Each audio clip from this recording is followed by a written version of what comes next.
Hello students, JEE mains जनवरी attempt जैसा कि आप जानते हैं पेपर हो चुके हैं और अब आप लोग जेई अप्रैल अटेम्प्ट के लिए तैयारी कर रहे हैं। तो इसमें आप लोग केमिस्ट्री की तैयारी किस तरीके से करें उसके लिए आज हम एक सेशन लेके आए हैं। तो उसके अंदर हम लोग आज चर्चा करेंगे कि आपकी क्या स्ट्रेटेजी होनी चाहिए केमिस्ट्री को रिवाइज करने की और क्वेश्चन को अटेम्प्ट करने की। तो ऐसा देखा गया है कि केमिस्ट्री के जो क्वेश्चंस होते हैं वो मेनली एनसीईआरटी बेस होते हैं जेई मेंस के अंदर। तो अब सबसे इंपॉर्टेंट चीज है कि एनसीईआरटी बेस होते हैं, ये तो हमें पता है। तो एनसीईआरटी में पढ़ना क्या होता है, रिवाइज क्या करना होता है, आज हम इसके बारे में क्या करेंगे, चर्चा करेंगे। तो सबसे इंपॉर्टेंट चीज, एनसीईआरटी में जितने भी जो टेबल्स होते हैं उन टेबल में जो इंफॉर्मेशन होती है उन इंफॉर्मेशन को हमें सबसे पहले देख लेना चाहिए। जैसे कि अगर हम बात करें डिफरेंट आपके इसमें केमिस्ट्री को अगर हम 3 पार्ट में डिवाइड करें तो हमारे पास में सबसे पहले ऑर्गेनिक केमिस्ट्री के बारे में बात करें तो ऑर्गेनिक केमिस्ट्री में सबसे पहले हम बात करते हैं कि हमारे पास में कौन कौन से टॉपिक से जो जनवरी अटेम्प्ट हुआ है वहां क्वेश्चन पूछे गए। तो जैसा कि आप जानते हैं कि केमिस्ट्री के अंदर जो टॉपिक्स होते हैं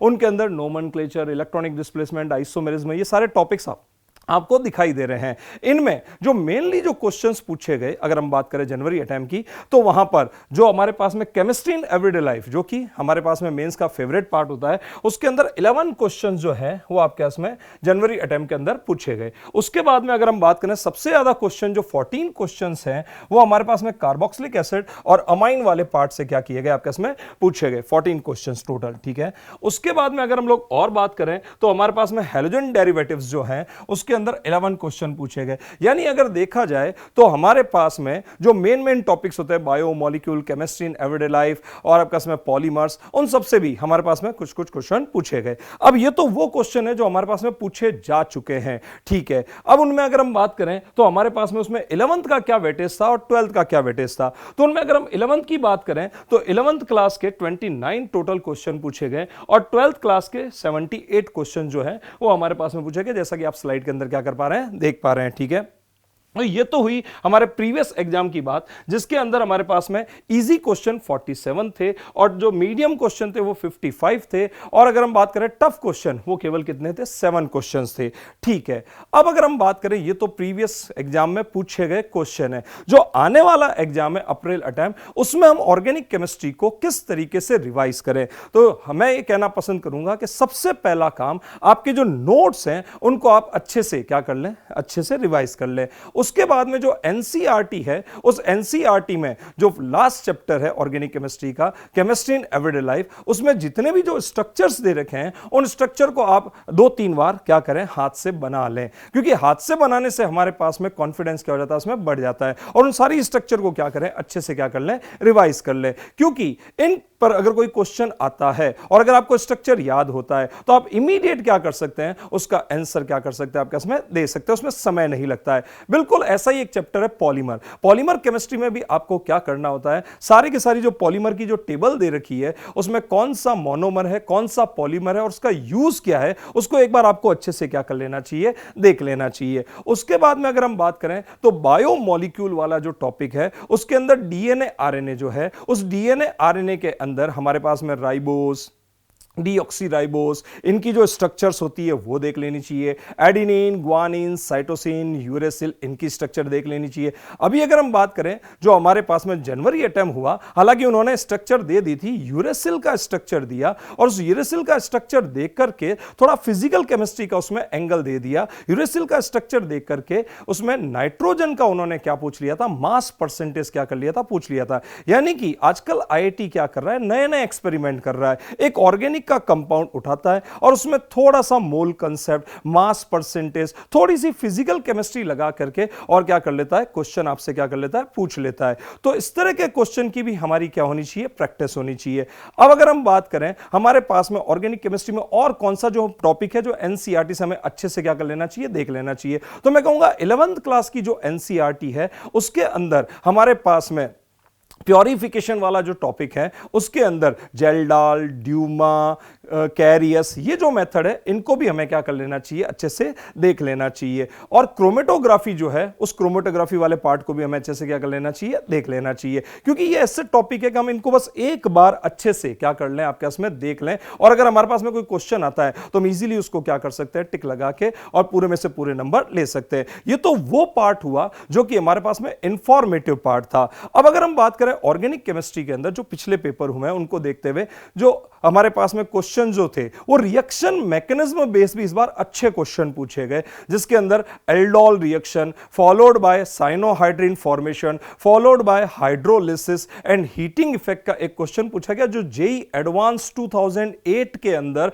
पहले पूछा जा चुका है। यानी कि हमारे पास में जो पुराने क्वेश्चंस होते हैं जेई एडवांस के, उनको भी हमें अच्छे से क्या कर लेना चाहिए, एक बार कंप्लीट कर लेना चाहिए। जेई मेंस के पुराने क्वेश्चन है उनको भी हमें क्या कर लेना चाहिए, अच्छे से एक बार कर लेना चाहिए, क्योंकि कई बार पुराने क्वेश्चन एज इट इज हमारे पास में एग्जाम में हमें देखने को मिल जाते हैं। ठीक है, तो अब अगर हम बात करें और क्या क्या चीजों पर ध्यान देना चाहिए, तो न्यूक्लियोफिलिक सब्स्टिट्यूशन रिएक्शन जो होती है उसके ऊपर भी ऑर्गेनिक केमिस्ट्री में ऑलमोस्ट हर पेपर के अंदर एक क्वेश्चन आपके पास में पूछा गया। तो इस बार का जो पेपर था जो हमारे पास में जनवरी अटेम्प्ट में हुआ, उसमें मैकेनिस्टिक अप्रोच पे भी क्या किया गया आपके पास में, अच्छे से ध्यान दिया गया, फोकस किया गया। और अगर हम बात करें तो जीओसी के अंदर रेजोनेटिंग स्ट्रक्चर्स बना दी, रेजोनेटिंग स्ट्रक्चर की क्या पूछी गई आपके पास में, स्टेबिलिटी वो पूछी गई। आइसोमेरिज्म के कुछ अच्छे क्वेश्चन जो है वो भी आपके पास में पूछे गए। तो कुल मिला के अगर मैं बात करूं, अगर आपको ऑर्गेनिक केमिस्ट्री का अच्छे से अगर आपको रिवीजन करना है तो अपनी एनसीईआरटी को लाइन टू लाइन अच्छे से क्या करें,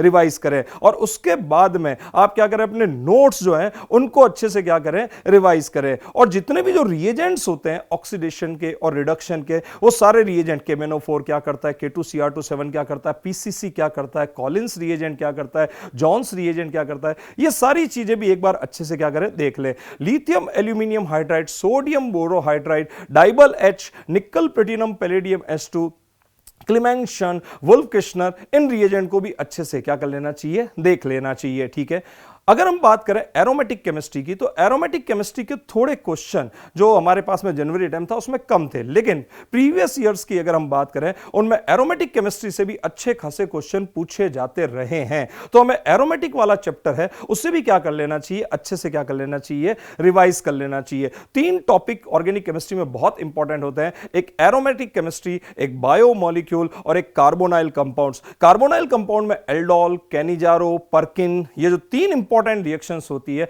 इनको अच्छे से देखना होता है। और हेलोफॉर्म रिएक्शन, इस पर भी कई बार क्वेश्चन पूछ लिए जाते हैं। अगर मैं नेम रिएक्शन की बात करूं तो एरोमेटिक केमिस्ट्री में भी अगर हम बात करें राइमर-टिमैन जो रिएक्शन है उस पर भी कई बार क्या पूछ लिया जाता है, क्वेश्चन पूछ लिया जाता है। तो इस तरह से अगर हम लोग क्या करेंगे, अच्छे से हमारा क्या करेंगे, आपके इसमें नोट्स रिवाइज करेंगे, उसके बाद में एनसीईआरटी को अगर हम क्या करेंगे, लाइन टू लाइन अच्छे से क्या करेंगे, रिवाइज करेंगे, और हम क्या कर लेंगे, प्रीवियस ईयर के अगर हम लोग क्वेश्चन कर लेंगे तो हम ऑर्गेनिक केमिस्ट्री में आने वाला जो अप्रैल अटेम्प्ट है उसको भी हम क्या कर पाएंगे, अच्छे से फोड़ पाएंगे। तो मेरी तरफ से आपके इसमें best of luck for organic chemistry.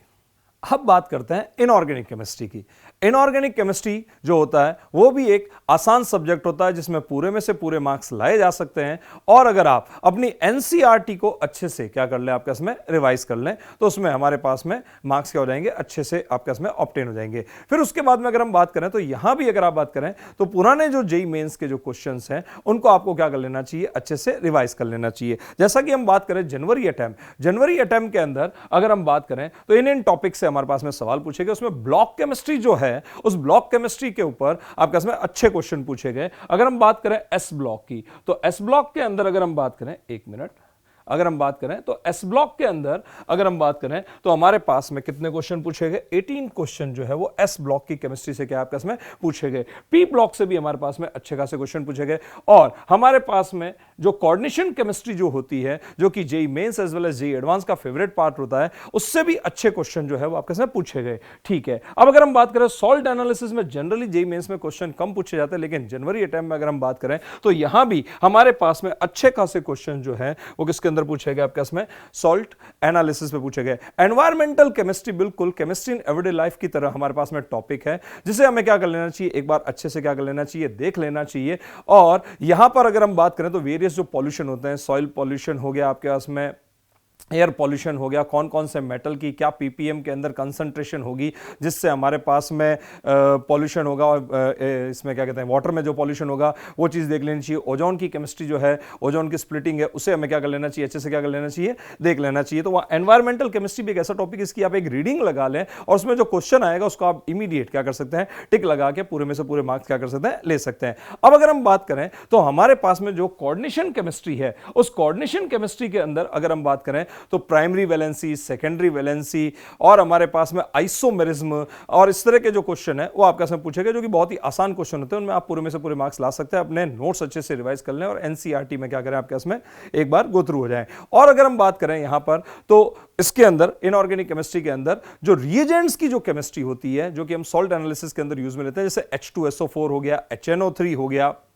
हमारे पास में H2O2 हो गया, इन रिएजेंट्स की जो केमिस्ट्री होती है इनको भी आपको क्या कर लेना चाहिए, अच्छे से एक बार क्या कर लेना चाहिए, देख लेना चाहिए। मेटलर्जी की अगर मैं बात करूं तो मेटलर्जी के अंदर हमारे पास में जो जितने भी जो ओर्स होते हैं उनका आपने क्या कर लिया, अच्छे से क्या कर लिया, आपका इसमें नाम देख लिया। उसके बाद में एलिंगम डायग्राम जो होता है, उस एलिंगम डायग्राम से रिलेटेड जितनी बातें होती है उनको एक बार आपको अच्छे से क्या कर लेना चाहिए, रिवाइज कर लेना चाहिए। और जो 5 मेटल जो एनसीईआरटी के सिलेबस में मेंशन है, केवल उन्हीं मेटल को अच्छे से क्या करना चाहिए, हमें रिवाइज कर लेना चाहिए। और अगर मैं बात करूं यहां पर, तो हमारे पास में जो केमिकल बॉन्डिंग और जो पीरियोडिक टेबल है, उसके अंदर जो पीरियोडिक टेबल है उसमें इलेक्ट्रॉन गेन एंथैल्पी जो होता है, उसके ऊपर जो साइन के साथ में जो हमारे पास में वैल्यूज होती है वो पूछी गई। जैसे कि -200 एंड -300 के अंदर बड़ी वैल्यू कौन सी हो गई, कि -200 क्या हो गया, इसमें बड़ी वैल्यू हो गई। तो इलेक्ट्रॉन गेन एंथैल्पी पे भी हमारे पास में साइन के साथ में क्या पूछा गया, क्वेश्चन पूछा गया।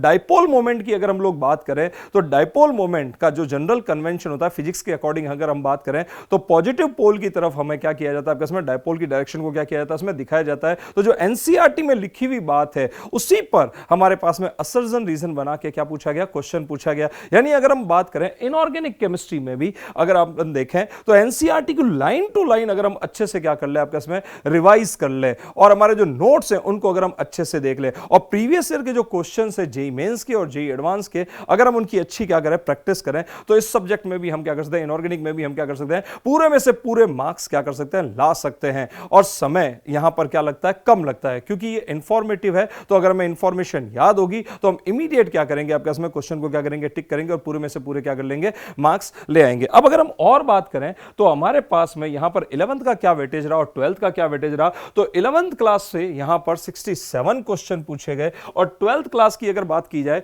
तो 64 क्वेश्चन पूछे गए। अगर यहां पर यह देखा जाए कि हमारे पास में इजी, मीडियम और टफ की अगर बात की जाए तो हमारे पास में हर टॉपिक से जो है ऑलमोस्ट क्वेश्चन पूछे गए। उनमें टोटल नंबर ऑफ क्वेश्चंस ये दे रखे हैं, उनमें इजी, मीडियम और क्या पूछे गए, टफ क्वेश्चन जो है वो पूछे गए। केमिकल बॉन्डिंग जो होता है वो एक आसान टॉपिक होता है, उसमें स्ट्रक्चर्स हो गई, हमारे पास में हाइब्रिडेशन हो गया और आपके उसमें मॉलिक्यूलर ऑर्बिटल थ्योरी जो हो गई, उसमें बॉन्ड ऑर्डर वगैरह उस तरह के जो क्वेश्चंस होते हैं वो हमारे पास में पूछे गए। तो उनको आप एक बार क्या कर ले, अच्छे से क्या कर ले, आपके इसमें देख ले। तो मैं ये कहूंगा कि इनऑर्गेनिक केमिस्ट्री के अंदर भी अगर आप अच्छे से अपनी chemical bonding, coordination chemistry, metallurgy और आजकल सॉल्ट एनालिसिस पे भी क्वेश्चन आ रहे हैं, सॉल्ट एनालिसिस को अगर आप क्या करें, आपके इसमें ढंग से अगर देख के जाएं। और उसके अलावा अगर हम बात करें ब्लॉक केमिस्ट्री, एस ब्लॉक के सबसे ज्यादा क्या पूछेगा, इसमें क्वेश्चन पूछे जा रहे हैं आजकल, एस ब्लॉक, पी ब्लॉक, वहां जो हमारे पास में जो टेबल्स दे रखी है, उनकी जो मॉलिक्यूल्स जो दे रखे हैं, उनकी जो स्ट्रक्चर दे रखी है, अगर आप उसको अच्छे से रिवाइज करके जाएं तो इनऑर्गेनिक केमिस्ट्री में भी आप क्या कर सकते हैं, पूरे में से पूरे मार्क्स ला सकते हैं। तो मैं यही कहूंगा एनसीईआरटी अच्छे से पढ़ें, नोट्स अच्छे से पढ़ें और प्रीवियस ईयर क्वेश्चन को एक बार क्या करें, अच्छे से देख लें।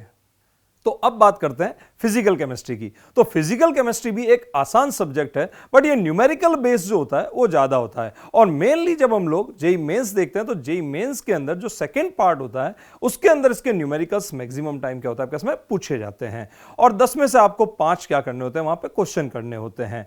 तो आप लोग इसे क्या कर सकते हैं, आराम से क्या कर सकते हैं, कंप्लीट कर सकते हैं। अगर यहां भी अगर हम लोग देखें तो हमारे पास में फिजिकल केमिस्ट्री के अंदर अगर हम बात करें तो ये टॉपिक है, उसमें सबसे ज्यादा क्वेश्चंस जो हैं वो मोल कांसेप्ट के ऊपर हमारे पास में पूछे गए। मोल कांसेप्ट पे अगर हम लोग बात करें तो ये जो हमारे पास में जनवरी अटेम्प्ट हुआ है उसमें सबसे ज्यादा क्वेश्चन कहां पूछे गए, आपके इसमें 18 क्वेश्चन पूछे गए। और ये क्वेश्चंस जो थे सिंपल मोल, कंसंट्रेशन टर्म्स, इन पे तो थे ही, ओसी के अंदर भी हमारे पास में स्ट्रक्चर्स को मिक्स कर करके आपके इसमें क्या पूछे गए, इसमें क्वेश्चन पूछे गए, जो कि बिल्कुल आसान क्वेश्चन होते हैं, न्यूमेरिकल बेस होते हैं, जिन्हें आप आराम से क्या कर सकते हैं, कंप्लीट कर सकते हैं। उसके बाद अगर हम लोग बात करें तो थर्मोकेमिस्ट्री के अंदर अगर हम बात करें तो यहां पे थर्मोकेमिस्ट्री एंड थर्मोडायनेमिक्स, थर्मोडायनेमिक्स के अंदर हमारे पास में यहां पर एटलीस्ट हर पेपर के अंदर क्या पूछा गया आपके इसमें एक क्वेश्चन पूछा गया। ये भी बिल्कुल सीधे सीधे सिंपल से डेल्टा जी का आपका इसमें वैल्यू पूछ लिया, delta G, delta H, delta S, इनकी आपका इसमें वैल्यूज दे रखी थी, डेल्टा एच की दे दी, डेल्टा एस की वैल्यू दे दी और डेल्टा जी आपका इसमें पूछ लिया और वो स्पॉन्टेनियस रिएक्शन है या नॉन स्पॉन्टेनियस है। बिल्कुल आसान से क्वेश्चन न्यूमेरिकल बेस्ड जो है वो क्वेश्चन आपके इसमें पूछे गए। उसके बाद में अगर हम बात करें तो केमिकल काइनेटिक्स भी बिल्कुल आसान टॉपिक होता है और यहां भी न्यूमेरिकल बेस हमारे पास में क्वेश्चन पूछे गए। तो अगर देखा जाए तो सबसे ज्यादा क्वेश्चन जो है वो मोल कांसेप्ट के पूछे गए और उसके बाद में बात करें इलेक्ट्रोकेमिस्ट्री के भी क्वेश्चन जो है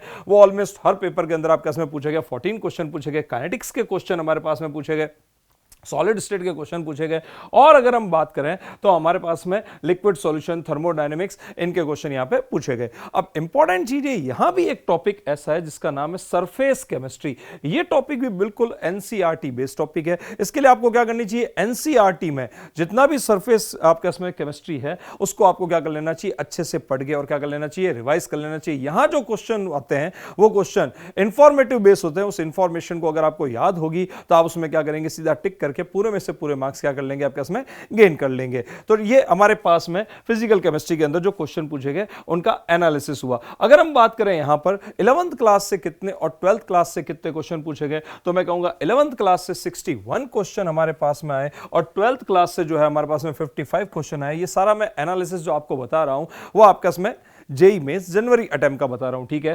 तो इनके अंदर अगर बात की जाए तो इजी, मीडियम, टफ, तो हमारे पास में मैक्सिमम क्वेश्चन इजी थे, न्यूमेरिकल बेस्ड थे, 75 इजी क्वेश्चन, 32 हमारे पास में मीडियम थे और 11 क्या थे आपके इसमें टफ क्वेश्चन थे।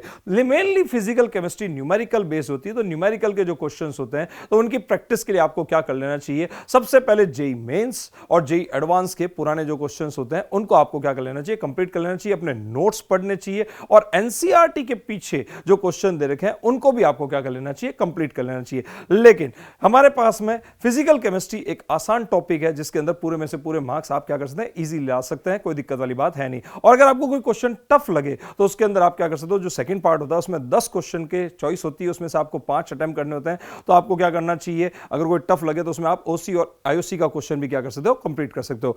अब बात करते हैं कि ये तो हुए क्वेश्चन हमारे पास में ऑर्गेनिक, इनऑर्गेनिक और क्या होगा इसमें फिजिकल केमिस्ट्री के क्वेश्चन कौन कौन से पोर्शन से आए और हमें क्या स्ट्रेटेजी रखनी चाहिए।